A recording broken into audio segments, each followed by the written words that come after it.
ইসলামী ছাত্র শিবিরের প্রকাশনায় মুক্তিযুদ্ধের ইতিহাস অবমাননার নিন্দা জানিয়েছে বাংলাদেশ জাতীয়তাবাদী ছাত্রদল।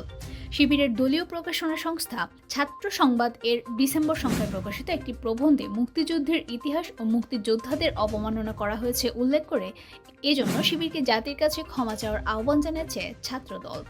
বুধবার বিকেলে ছাত্রদলের এক সংবাদ বিজ্ঞপ্তিতে এসব তথ্য জানানো হয়। বিজ্ঞপ্তিতে বলা হয়, যুগে যুগে স্বৈরাচার ও তাদের করুণ পরিণতি নামক প্রবন্ধে বলা হয়েছে, অনেক মুসলিম না বুঝে মুক্তিযুদ্ধে জড়িয়ে পড়েছিল। এটা তাদের ব্যর্থতা ও অদূরদর্শিতা ছিল।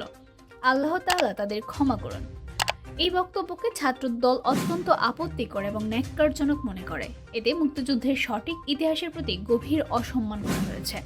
বিজ্ঞপ্তিতে ছাত্রদল আরও বলেছে, ছাত্র শিবির একদিকে স্বাধীনতা ও বিজয় দিবসে স্বাধীনতা এনেছি, স্বাধীনতা রাখব স্লোগান দিয়ে র্যালি করে, অন্যদিকে নিজেদের প্রকাশনার মুক্তিযুদ্ধে যোগ দেওয়াকে ভুল ও অদূরদর্শিতা হিসেবে প্রচার করবে, মুক্তিযোদ্ধাদের জন্য ক্ষমা প্রার্থনা করবে। এটা সুস্পষ্ট দ্বিচারিতা।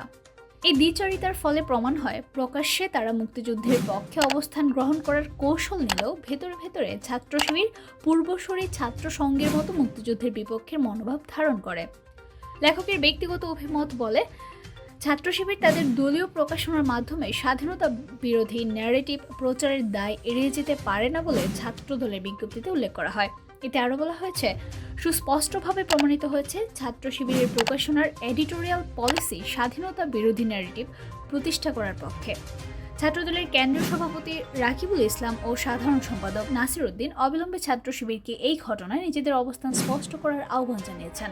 তারা আরও বলেন, ছাত্র শিবির যদি এই ন্যাক্কারজনক মুক্তিযুদ্ধ বিরোধী বয়ানটি নিজেদের প্রকাশনা থেকে প্রত্যাহারপূর্বক জাতির কাছে ক্ষমা প্রার্থনা না করে, তাহলে স্বাধীন বাংলাদেশ রাষ্ট্রের প্রতি ছাত্র শিবিরের আনুগত্য নিয়ে প্রশ্ন উঠবে। স্বাধীন বাংলাদেশের রাজনৈতিক কর্মকাণ্ড পরিচালনা করার নৈতিক অধিকার ছাত্র শিবির হারিয়ে ফেলবে।